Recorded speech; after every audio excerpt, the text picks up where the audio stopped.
Hey guys, what's up? IrishEmerald here, coach of your Wexford Wailords, and welcome to a brand new league on our channel, the Ultimate Battle League, or the UBL for short. And yeah, your Wexford Wailords are back with a brand new league. I am absolutely ecstatic to be a part of this league. We have a phenomenal list of coaches who are immensely talented, and I cannot wait to battle them all.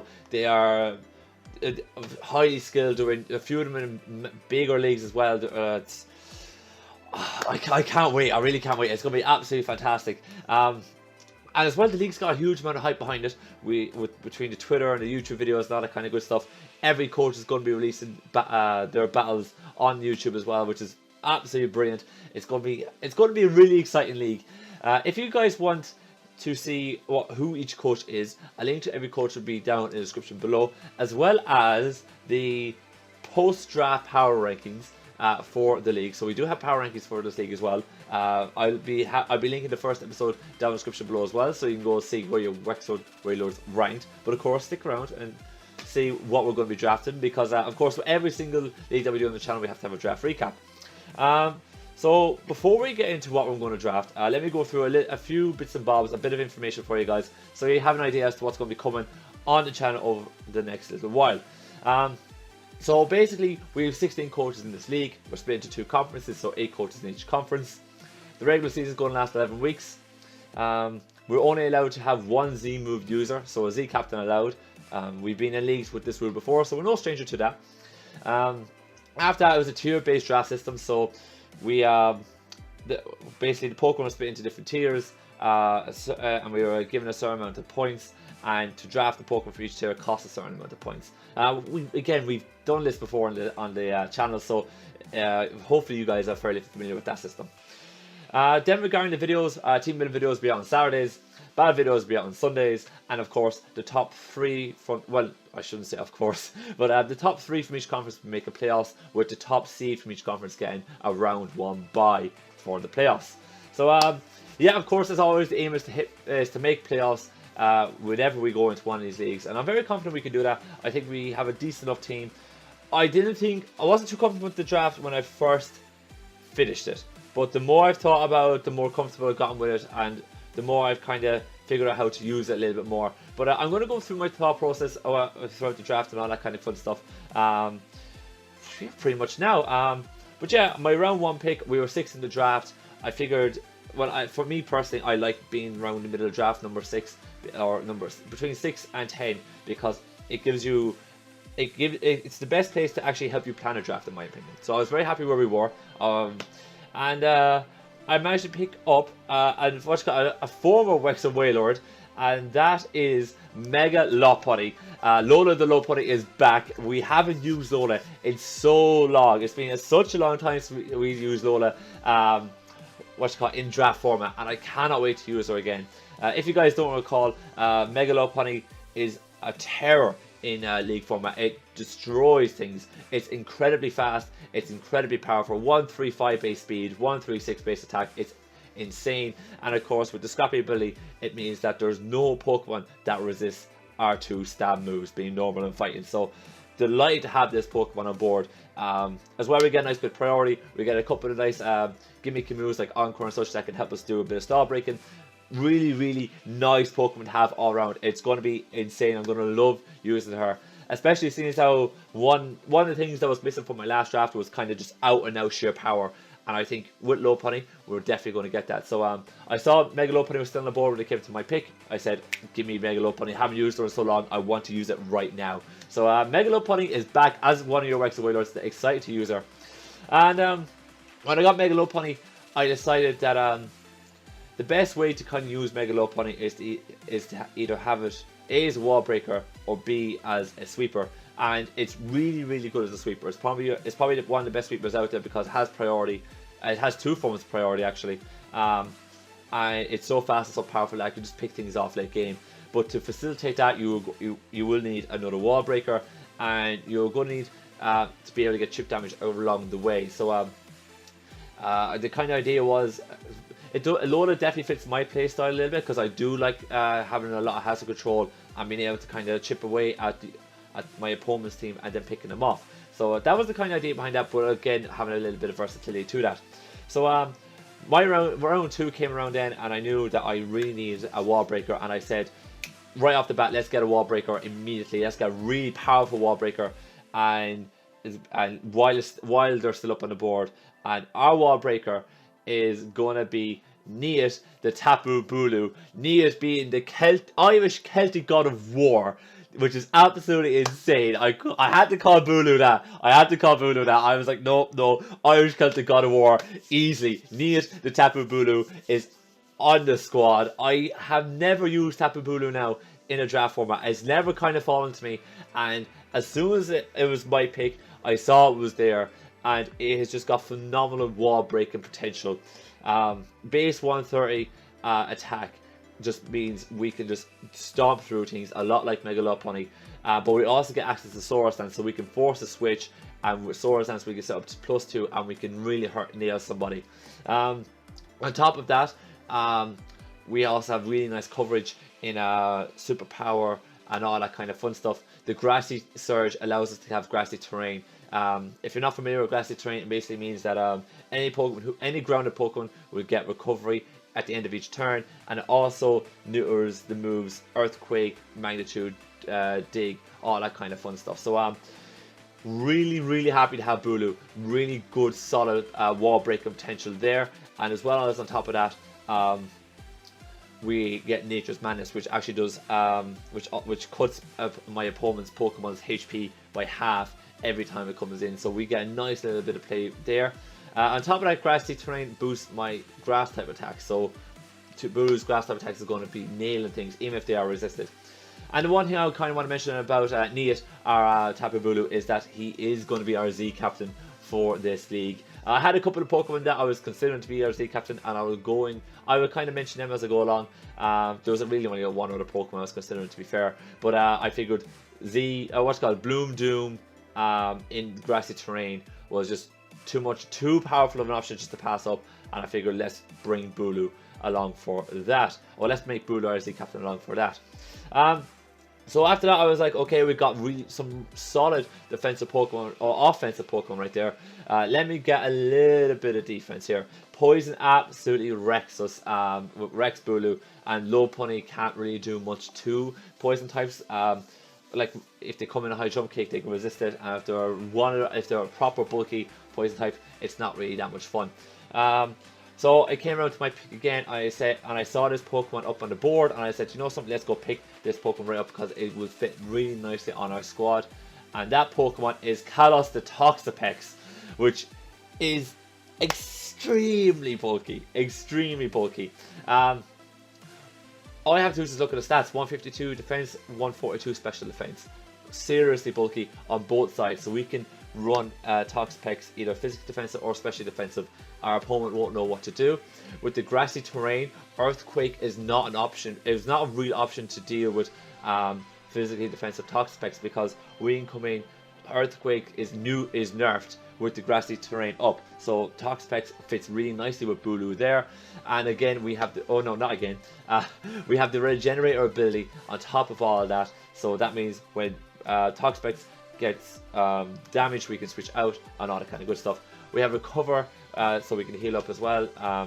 We have Reliable Recovery. We got Toxic Spikes. We got loads of stuff going on here. So I'm really happy that we got Toxic Spikes. And to be honest, after the first 3 picks, I was delighted. I was absolutely delighted. I figured I got some bulk. I have hazards. I got 2/3 of a Fire Water Grass Core. I got a decent fairy type, but it's more offensive rather than support, and all that kind of good stuff.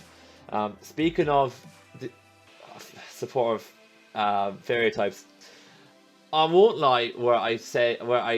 I won't lie. I think the first 3 picks were great. I think from here now, I did kind of lose the run myself, because I don't feel this is my best draft. But after I thought about it for a little while, after the draft, and I kind of looked at the team over again, I figured it wasn't the worst, and I can work with this. But I think I definitely went a little bit off key here on this pick, and we decided to pick up Fable the Florges. Now, we've used Florges before several times. I love using Florges. It is a fantastic cleric. It can heal bell, wish pass. We got a really nice special attacking stab. What's called a special attacking stat. So if people want to kind of come in and step on us, they can't really, because we can actually smack things in on a switch really hard. And I was literally thinking about all these things. I was like, I know how to use this thing inside and out by now. I know how bulky it can be. It's a great cleric, all that kind of good stuff. But the problem was that it added to a poison weakness, and it was 2 fairies, and I was like, I was glad to have it. But after I drafted, I was like, I should have thought that one through very more, because it was definitely the case where when I was looking through the Pokemon, I just saw Florges, and I was just blinking. It was just calling out to me, and I was just thinking about all the positives rather than all the negatives. And as soon as I drafted, I thought about all the negatives in regards to this team. But of course, I think we kind of did tidy up a little bit as the draft went on. But I'm not going to lie, this could have been a better pick. This really could have been a better pick, but it should be fine. I'm confident that we can kind of mix Florges in there a good bit. But we do have a nice kind of bulky wall there with Topspecs and Florges knocking around, and Tapabulu be able to come in wall break for the low point kind of sweep late game. So I was kind of liking that a little bit, and it does stop Lopunny's fighting weakness big time. So I was really happy with that. After that, I said, right, okay, big team with Lopunny is that we kind of need to get some hazards up, help some to help weaken the opposition's team. And I figured that the next really good pick for this team would be someone that was really good at hazard stacking. And I also was kind of very concerned about the poison weakness on the team and the steel weakness on the team, because we have 2 Pokemon weak to steel, 2 Pokemon weak to poison at the moment, and I wasn't too keen. And I decided to go pick up Ironside, the Fortress. Now, Fortress isn't the most versatile ones, I get that, I totally understand, but it's a cheap enough pick to be able to get somebody who knows Rapid Spin spikes, Toxic spikes, and doesn't have a flying weakness like what Lopunny has. So it doesn't have to have a flying weakness, has a poison immunity, and it has a steel resist. So I was very happy with that. Fortress also gets access to a slow Volt turn, which is really good. I'm not going to complain about that.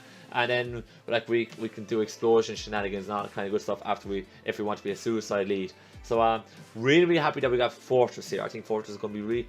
I think Fortress fits a really nice niche on the team, where we always have a reliable hazard setter constantly. Like we've got more options now for hazard setting, and it does cover a nice few weaknesses, and it gives us a really proper physical wall. So we have a really good physical wall, a really good special wall, and now we have Topspecs, which can do both. So defensively now we're starting to build up a really good base. And I decided after that I kind of wanted another Stealth Rocker and another Rapid Spinner, and we were kind of getting on the draft. And I also was looking at fire types because I wanted to complete my Fire, Water, Grass core. And I was kind of looking around, and I was like, there's not much there, because fire types go so quickly. Like they're not really great when it comes to fire types, and it's something that I always keep trying to tell myself, Irish, remember to get a fire type early. But I managed to see that Charcoal, the Turquoise was knocking around still, and I was not totally adverse to picking up Turquoise. I figured that it does give me another Rapid Spinner, another Rocks option, gives me a fire type. It kind of filled a gap that I really wanted to need. And with Drought as well, it means that Turquoise isn't the most passive, because Lava Plume, Eruption, Fire Blast kind of do sting just a touch because of Turquoise, because of the Drought. So I was I wasn't overly complaining about the fact that we did get Turquoise. Oh no, I'm not going to sit here and say there aren't better fire types out there. Of course there is. But I figured Turquoise kind of fit that little gap that I was looking for, and I decided to go for it.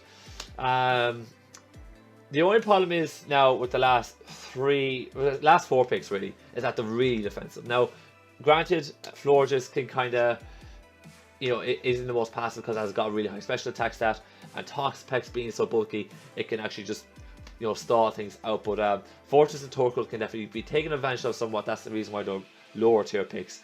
And at this kind of point in the draft as well, I was starting to get low on points, and I had to be very careful with what I was spending on, because if I wasn't, the team was going to fall apart, and I was very conscious that this team could fall apart very quickly if I'm not very careful.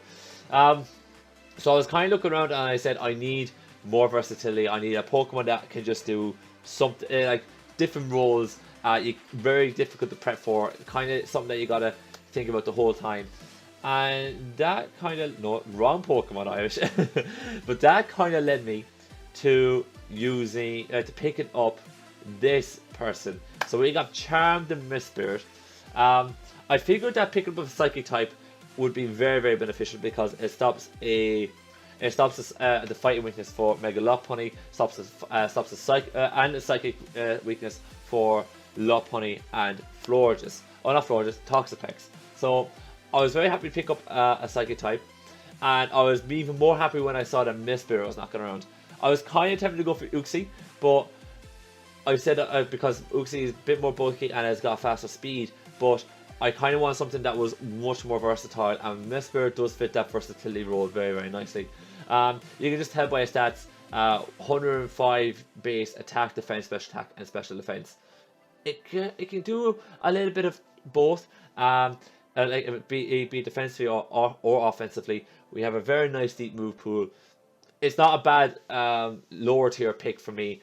We have Bulk that can kind of live Psychic and fighting type moves, as well as punish people who are maybe locked into those moves. And I was kind of happy with that. I was very, very happy. I said, let's pick up Mistspirit. I was very happy to pick Mistspirit up. It gave me that versatility that I was looking for, and it fits a really good type for this team.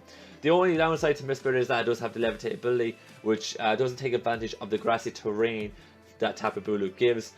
And to be honest, that's a great, all the defensive Pokemon picks so far do take advantage of that. Torkoal is not that weak to water or ground types with the Bulu combo. So with the Drought grassy terrain combo, Torkoal can sponge a lot of super effective hits. So it's the only downside to using Mistspirit, but I'm really happy with Mistspirit. It gives me a U-turn option as well. Cool Pokemon to have. Really, really cool Pokemon to have. After that, I said I better go looking for an electric type. I had to go looking for an electric type, and I'm pretty sure there's going to be a few people who are not going to be happy with the pick I made, and that pick is EMF, the Magneton, the electric magnetic force. You see, I was looking for two things. One, I needed a good electric type. And obviously I want the fast electric type, but I couldn't quite get a fast one. I couldn't either A, afford one, or B, it was taken. So you can put two and two together there as to what happened with my normal electric type pick. Unfortunately, unfortunately we didn't manage to pick Magneton, because as I was surveying what electric type to pick, I was considering Magnetric. But the big thing that kind of won Magneton over for me was that we do have a higher special attack stat. Two, we're a decent Volite user, and I do get Magnerize, so I become immune to the ground type attacks. So like that is absolutely fantastic. But another really big thing for me was that we have Magnepull, and there's certain steel types that Megalopunny can hit hard and do over half to, but won't OHKO. And like the Steelixes, the Skarmories, the Celestelias, the Scizors of this world, the Mega Scizors, that kind of thing, like those kind of Pokemon, they're a nuisance for Megalopunny to really deal with. And Magneton can kind of come in, trap them, beat them one-on-one. And they're off the field of play, and then Lopunny has a bit more potential to sweep, rather than me having to kind of force these Pokemon to be down around 40% for Megalopunny to kind of really get some damage off. But taking for a Celestelia, they're just an absolute nightmare to deal with. So having Magneton here to be able to kind of deal with that is a huge help. It's a really, really huge help, and that was the kind of big factor for me, was that I have a strong electric type that can trap those pesky steel types that are a problem for me. So yeah, EMF is on the squad. I know people might not be happy with that, but it is what it is, and hopefully it will work out very, very well. Analytic as well is a great ability to have, so like having Analytic and Magnepull is really, really good. After that, I was thinking that you know, we don't really like. It'd be nice to have a fighting immunity now, because we have Magneton weak to fighting, we have Lopunny weak to fighting. You know, like I was kind of thinking like a Ghost Dark type, something along those lines would be good. I didn't want to get just a Dark type because it added to a couple of our weaknesses, and I didn't want to get just a Ghost type because it wasn't like I could get a Ghost type, but there was other things that was more important to me, particularly a Dark type, to kind of stop to give me another option to stop Psychic types coming in and going after Megalopunny and Topspecs. So lower down the tiers, there was Wicked the Spiritomb, which we managed to pick up, and I'm not going to lie when I say I'm actually really excited for Spiritomb. I think it's a really nice lower tier pick. We have a really good ability in Infiltrator, so it stops subs being set up on my team. So if someone wants to go for a sub, we can bring Spiritomb and we can just go for Toxic, and we hit behind the sub, and all of a sudden they're on a timer behind the sub, and we can just kind of stall out a little bit, which is really nice. We got a really nice defensive pairing, defensive stats in 108 defense, 108 special defense, but 92 attack and 92 special attack is really nice. We have access to Calm Mind. We can do Calm Mind, Sleep Talk set. We have a Pursuit Trapper, which is something that was what I was meaning to talk about. I wanted Pursuit Trapper to stop like Scarf Latios and other fast Psychic types coming in and just wrecking like two of my best Pokemon. And having a Pursuit Trapper like Spiritomb is fantastic. I'm delighted to have him. Yeah, that's the reason why I picked up Spiritomb. It has one weakness. That's it. It only has the Fairy type weakness, and that's not a hidden power. And I have Fortress, Magneton, and Topspecs then coming on that any day of the week. I have Torkoal coming on that. So it was a no-brainer really after that. I just said, it just fits what I have at the moment. Might as well go with it. And we have the grassy terrain that can kind of give Spiritomb a little bit of extra recovery when it's on the field. So I was very happy to get the Spiritomb. And I said that fits a really nice niche on my team. Great. At this point, it didn't work out too well for me. At this point, I was looking at, one, we don't have a really good special attacker. Like, I have stuff that hits semi-hard on the special side, but I have nothing that I can just kind of come in and say, fear me, I'm going to hit you on the special side. You better put in your special one now, kind of thing. Also, I had a huge speed tier gap. I mean, huge. Pokemon around the 100 speed tier range could just run Adamant or Monus Nature or something of that ilk and still outspeed my defensive threats, and I wasn't really keen on that. I was properly annoyed. As well as that, I didn't have some other options to kind of deal with, like Dark types, other than Megalopunny. Didn't have other types. Didn't have stuff to deal with Bug types. All that kind. There was a couple of other types that I just hadn't kind of got dealt with yet on my team, and I saw this little Pokemon knocking around in the lower tiers, and that was Sparks, the Yanmega, and I am thrilled to actually have picked this up. We have Speed Boost. That says it all for me. The fact that we can kind of come in, we can be orbed, we can be Choice Specs, and we can just we can come in on a slower threat, friend out, get that speed boost going, and we can just wreck things. We have Ancient Power, Giga Drain, Bug Buzz, Air Slash. Really nice coverage there. We have access to U-Turn. You know, something that can hit hard, and hits a really good speed tier for my team, because I really was missing that speed tier.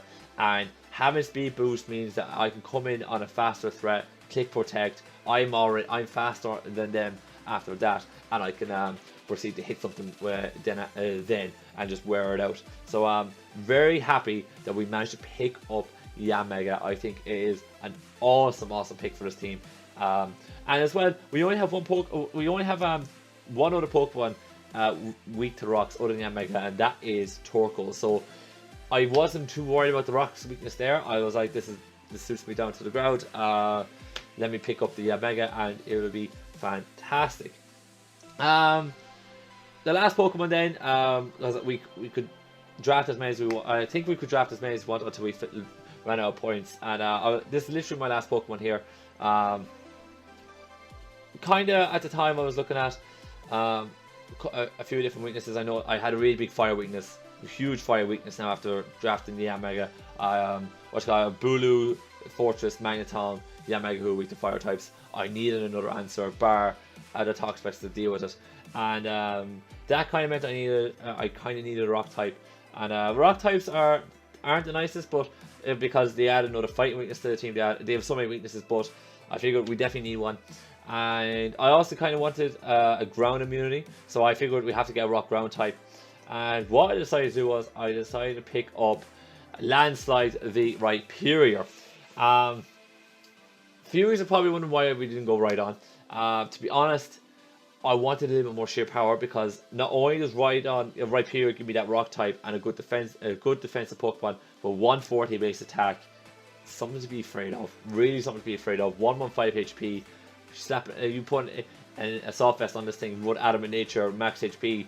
It's going to live a hit with the solid rock ability, and it's going to hurt something really, really bad. So I'm delighted to pick up Rhyperior. The other thing about Rhyperior is that we do get access to Drill Run, and Drill Run is not nerfed with the grassy terrain up like Earthquake is. So we can have Drill Run as another ground type move option that is going to hit things really, really hard, whereas Earthquake is not going to hit us at Earthquake would not. So having another ground stab move, not Earthquake, that would be very effective in the grassy terrain is fantastic. We have access to Rock Wrecker, which would absolutely destroy anybody that comes in on it, especially from a max attack Rhyperior. And it gives me another Stealth Rocker, and I did feel that kind of hole that I felt that we had on the team.